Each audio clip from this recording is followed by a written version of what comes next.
Para makatipid nga po sa petrolyo, pinatupad na kahapon ang 4-day workweek sa ilang opisina ng gobyerno. Narito po ang report ni Gio Robles. Pansamantala nating ipapatupad ang 4-day workweek sa ilang tanggapan ng ehekutibo.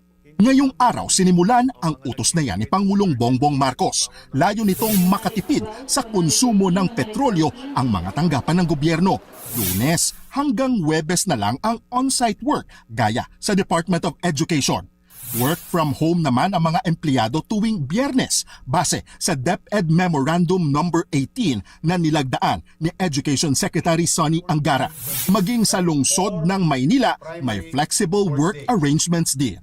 Example, Monday to Thursday, from 7 a.m. to 6 p.m. and from 8 a.m. to 7 p.m., which shall be temporary in nature until such time that the armed conflict in the Middle East has ended. Siniguro ni Mayor Isko Moreno na walang bawas sa sahod kahit 4-day workweek na lang ang pasok sa mga opisina ng Manila LGU. Pero hindi sakop ng kautusan ang mga nagtatrabaho sa emergency response, health services, sanitation, markets at iba pang essential services. Sa Department of Agriculture naman, inaabangan pa ng mga empleyado ang internal guidelines ng pamunuan. Approved naman ito sa karamihan ng mga nakausap ko. Pero si Josh na halos 5 taon na sa DA may pag-aalinlangan kung isisiksik sa 4 na araw ang trabaho. Ibig sabihin, magiging 10 oras silang naka-duty kada araw. Sa 8 hours lang pagod na. Kumbaga parang mentally, physically, hindi dahil nagta-type ka, ganun lang kadali eh. May draining factor na yan sa trabaho eh. So ano oras ka makaka-uwi? 8, 9, tapos paano kung nanay ka or parent ka? Mas mataas din daw ang konsumo sa kuryente at gasto sa pagkain kung work from home sina Josh.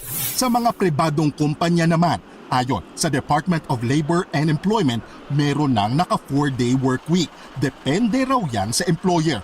Suportado ng BPO Industry Employees Network o BIEN ang work from home setup. Praktikal daw kasi ito at nakakaiwas pa sa gastos kapag nasa bahay. Dagdag pa ng grupong BIEN, mas maganda kung palawakin pa ang work from home setup sa BPO industry. Wala na raw pamasahe, wala ng gas at wala ng mahabang biyahe kapag sa bahay ang trabaho. Para sa ekonomistang si Dr. Raul Fabella, makabubuti sa ekonomiya ang 4-day workweek. The traffic will be less. Wala nang Friday traffic. And that's good for the country. It's good for transportation. It's good for the whole economy. And the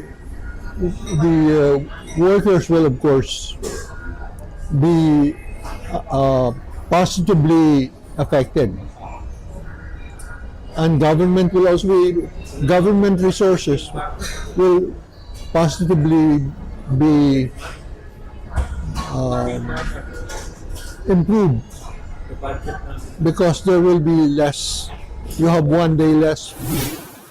Dagdag pa ni Fabella, kailangan ng batas para maging malinaw ang limitasyon sakaling ipatupad din sa pribadong sektor ang 4-day workweek. Nagbabalita mula sa Frontline, Gio Robles, News 5. Mga kapatid, ako po si Ruth Cabal. Dito tayo sa totoo, dito tayo sa True FM.